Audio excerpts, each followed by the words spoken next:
क्या आपने कभी सुना एक ऐसे मुजाहिद का जिक्र जो जंग के मैदान में भी रब के हुजूर हाथ फैलाकर इस्तगफार में मशगूल हो। एक ऐसा अजीम सहाबी जिनके लिए खुद नबी करीम सल्लल्लाहु अलैहि वसल्लम ने दुआ फरमाई हो। आइए आज जानते हैं उस गुमनाम सहाबी के मुतल्लिक जिनका नाम हज़रत अबीउल्लाहम रज़ी अल्लाह ताला अन्हु है। हज़रत अबीउल्लाहम रज़ी अल्लाह ताला अन्हु एक ऐसे बहादुर मुजाहिद थे जिनका असल नाम तो तारीख में महफूज नहीं, लेकिन उनका लक़ब अबीउल्लाहम यानी गोश्त से इनकार करने वाला, ये लक़ब शायद उनकी जिसामत, खुराक या आदत की तरफ इशारा था। और बाज़ रिवायात में तो ये आता है कि बुतों के सामने जब जानवरों की कुर्बानी हुआ करती थी तो हज़रत अबीउल्लाहम वो गोश्त नहीं खाया करते थे। और बाज़ रिवायात में तो ये भी आता है कि वो गोश्त बिल्कुल भी नहीं खाया करते थे, लेकिन असल बात उनकी रूहानी ताकत थी। ये वो वक्त था जब इस्लाम खैबर के किलों पर दस्तक दे रहा था।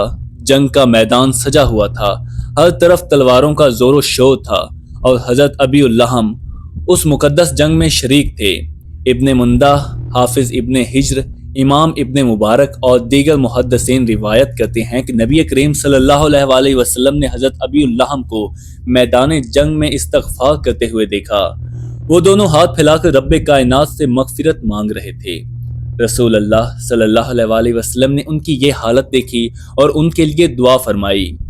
अब इस बात से आप खुद ही अंदाज़ा लगा सकते हैं कि क्या मकाम था उस सहाबी का जिनकी दुआ को नबी की दुआ का सहारा मिला। क्या ही मुबारक दुआ थी वो, क्या ही खूब दुआ थी वो। और फिर उसी जंग, उसी मकाम पर हज़रत अबीउल्लाहम रज़ी अल्लाह ताला अन्हु शहीद हो गए। वही शहादत जिसकी तमन्ना हर मोमिन रखता है, उन्हें ये इज्जत, ये मर्तबा नसीब हुआ। आज उनका असल नाम हमें ना भी मालूम हो, लेकिन उनका इखलास, उनकी दुआ, उनकी शहादत तारीख में हमेशा के लिए महफूज है। ये वाक़या हमें याद दिलाता है कि मकाम, शोहरत या नाम कुछ मुआनी नहीं रखते। अल्लाह के यहाँ असल मकाम नीयत, इखलास और अमल का है। हज़रत अबीउल्लाहम रज़ी अल्लाह ताला अन्हु एक बेनाम मगर रोशन सितारा, जिनके लिए नबी ने हाथ उठाए और जिन्होंने अपना खून इस्लाम पर कुर्बान कर दिया। और हकीकत में हर मोमिन की यही तमन्ना होती है, यही आरज़ू होती है कि वो अपना खून इस्लाम पर कुर्बान कर दे, जैसा कि हर सहाबी की तमन्ना थी कि उन्हें शहादत हो और फिर दोबारा वो जिंदा हो और उन्हें फिर दोबारा शहीद किया जाए। इस कदर ज़ौक़ शौक़ शहीद होने का।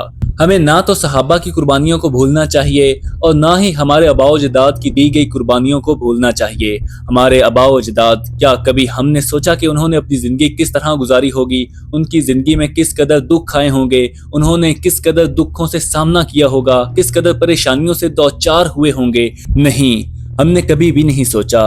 हम बस ये सोचते हैं अपने मुस्तकबिल के बारे में, इस दुनिया के बारे में जो कि बस यहीं पे रहने वाली है। जिंदगियां तो उनकी भी थी, जबकि आज उनका कोई नामो निशान तक नहीं, जबकि ज़माना उन्हें याद रखे हुए है। उन्होंने अपनी जान की कुर्बानियां देकर अपनी आखिरत को संभाल लिया, अपनी आखिरत को संवार लिया। अल्लाह ताला हमें भी वही जोश व जज्बा अता फरमाए। अगर आपको ये ईमान अफरोज़ वाक़या पसंद आया तो ज़रूर शेयर कीजिए, ताकि हम सब अपने ईमान को ताज़ा करें और ऐसे अजीम सहाबा की याद को ज़िंदा रखें।